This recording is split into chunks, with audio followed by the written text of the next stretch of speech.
Let's dive a little bit deeper into the action with our markets reporters. Taylor, what are you watching?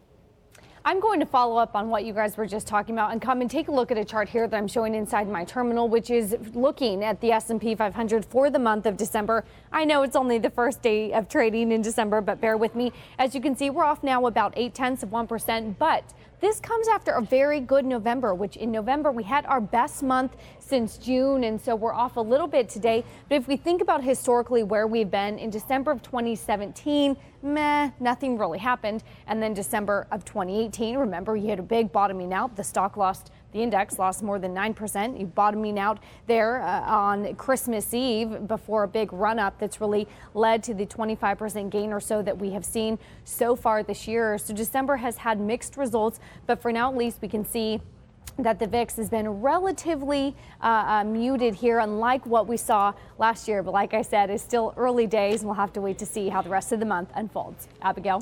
Taylor, let's bring the SKEW index into the conversation of stocks and volatility with the VIX. The SKEW index, of course, is called the panic index, far out of the money puts. And last summer, well ahead of the fourth quarter volatility, the SKEW index in white here, highly elevated as the VIX index, or that fear index, was really basically snoozing. Then stocks took the big nosedive in blue. We see the SKEW index coming out of those elevated levels as the VIX then caught up to spike higher. This year, we've had volatility relatively suppressed as the S&P 500 is going toward these near all-time highs. But you can see since October that SKEW index going toward its highest levels of the year. The VIX catching up just a little bit. Now, Katie, last year this was well in advance. But if this SKEW index keeps rising, it tells you some market investors are either hedging long positions or concerned about an outright correction at some point in the future. Katie. Thanks, Abigail. I'm taking a look at currencies. The dollar's rally was cut short today after that surprisingly ugly ISM print. Now, that was enough to send the dollar down by the most in over a month. And it was especially ugly, that print, when you remember that we had surprisingly strong manufacturing data from China and Europe overnight.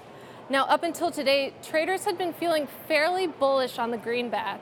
The dollar posted its best month since July last month. However, Macquarie told me this morning that today's ISM print was enough to revive fears over a U.S. economic slowdown. Now, they expect those concerns to linger over the greenback, given that the Fed has the most room among the developed market central banks to cut rates further.